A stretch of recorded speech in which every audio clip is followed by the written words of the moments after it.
It was a Tuesday night, the city's lights twinkling below the skyscrapers of the financial district. The world outside was calm, almost serene, as if nothing could disturb the rhythm of the city. But beneath the surface, in the heart of the financial world, something extraordinary was about to unfold, something that would send shockwaves through the corridors of power. Inside one of those towers, a single person was about to make $70 million vanish. The office was quiet. The only sound the faint hum of computers and the distant echo of traffic far below. In that solitary illuminated window, a decision was being made that would ripple across continents. No alarms, no explosions, just a silent crime, a ghost in the machine. There were no frantic phone calls, no blaring sirens, just the soft tapping of keys and the steady pulse of a digital heartbeat. The city slept, unaware that its financial lifeblood was being quietly redirected. $70 million, enough to buy a private island or change thousands of lives, was siphoned away into the shadows. It slipped through the cracks, vanishing into accounts scattered across the globe, leaving behind only questions and confusion. The money was gone before anyone even knew to look for it. The man behind the screen wasn't a master hacker, but an insider, trusted with the very system he was about to exploit. He wore a suit, carried a badge and knew the codes. He was invisible in plain sight, blending in with the crowd of late-night workers, yet harboring a secret that would soon make headlines. The transfer happened in hours, moving like a phantom through the web of international banking. Money leapt from one account to another, crossing borders and time zones, leaving behind a trail so faint it was almost impossible to follow. The system, designed to protect, had become the perfect accomplice. Digital alarms stayed silent, checks and balances were bypassed. The usual safeguards, layers of encryption, teams of analysts, automated alerts, were all rendered useless by someone who knew exactly where to look and what to avoid. The theft was as elegant as it was devastating. It was as if the system blinked, and in that instant, a fortune disappeared.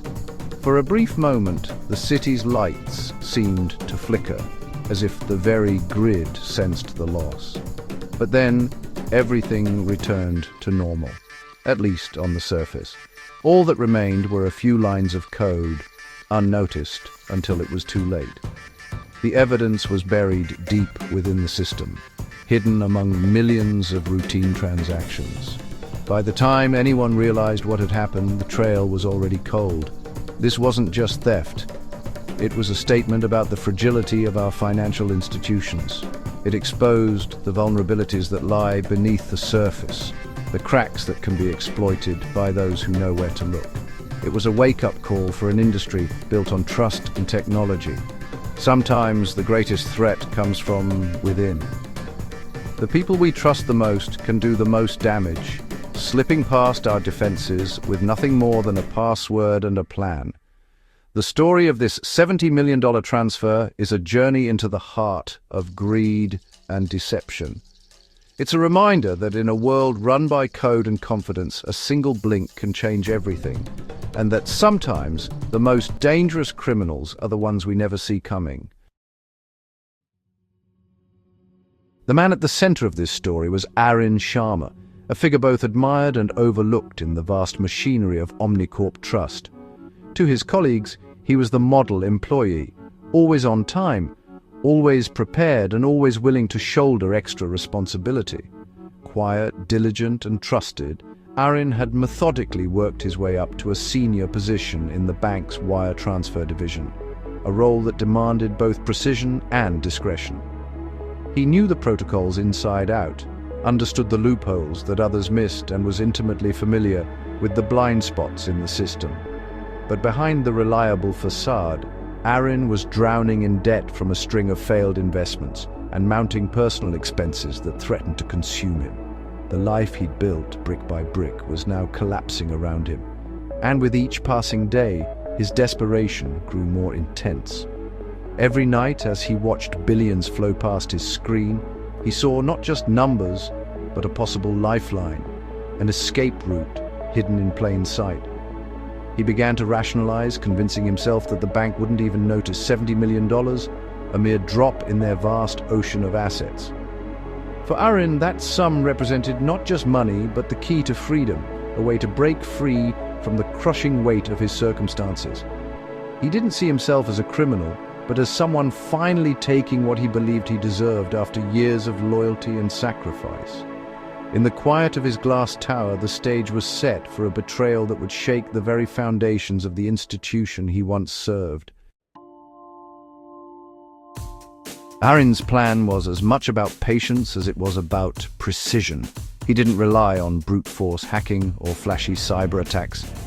Instead, he used insider knowledge, details only someone on the inside could know, to quietly slip through the cracks of the bank's digital armor.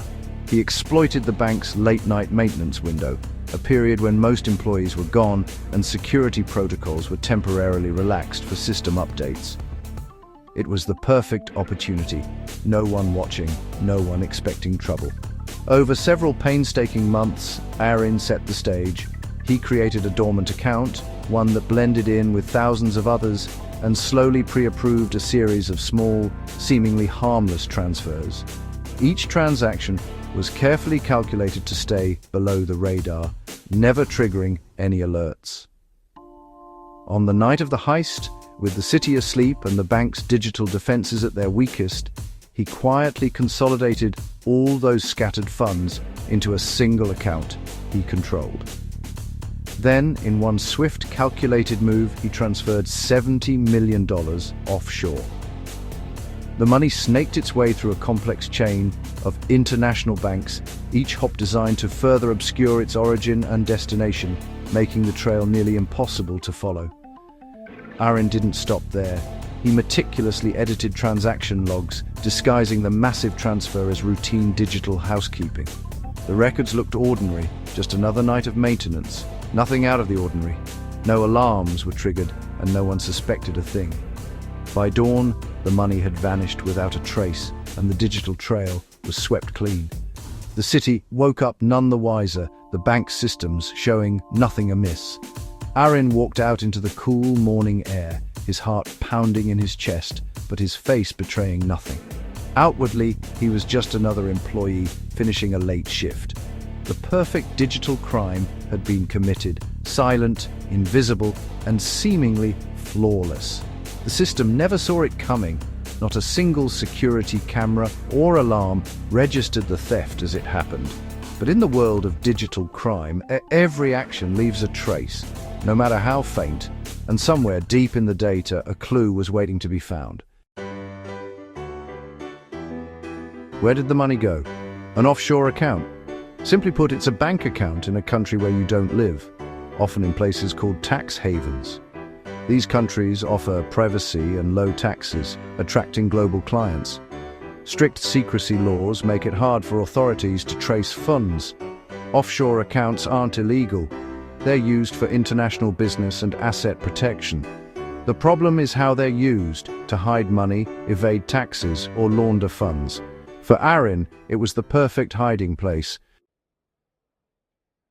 Offshore banking has two faces. On one side, it's a tool for global business, helping companies manage cash flow and currency risks. Wealthy families use offshore trusts for asset protection and inheritance planning. But there's a darker side: secrecy that enables money laundering and tax evasion. Criminals use offshore accounts to hide illegal profits, making them nearly untraceable. This is why Aaron chose an offshore account, to hide stolen money and evade detection. Some use these accounts to dodge taxes, depriving society of funds for schools and hospitals. The line between legal and illegal use is thin. Offshore banking can be a shield or a weapon. For Aaron, it was both. For 6 months, Aaron's plan worked. The missing millions were hidden by doctored records. Audits showed nothing wrong. Aaron kept a low profile, waiting for the right moment to disappear. But the first clue came from the FX compliance team. A massive currency exchange flagged an anomaly. Chloe, a junior analyst, noticed the odd transaction linked to an internal account. She dug deeper, cross-referencing server logs. Only one senior admin was logged in during the maintenance window, Aaron Sharma. Suddenly, it wasn't just a system glitch, it was a person. Chloe escalated her findings, triggering a secret investigation. The perfect crime had a crack. The hunt for the insider had begun. Sometimes it takes just one person to unravel everything.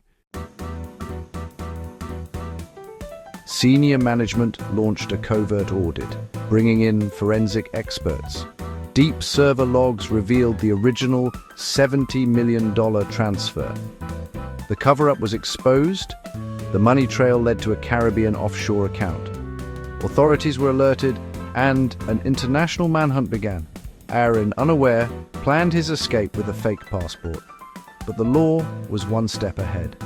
At the airport, plain-clothed officers closed in. Aaron's dream of freedom ended in handcuffs.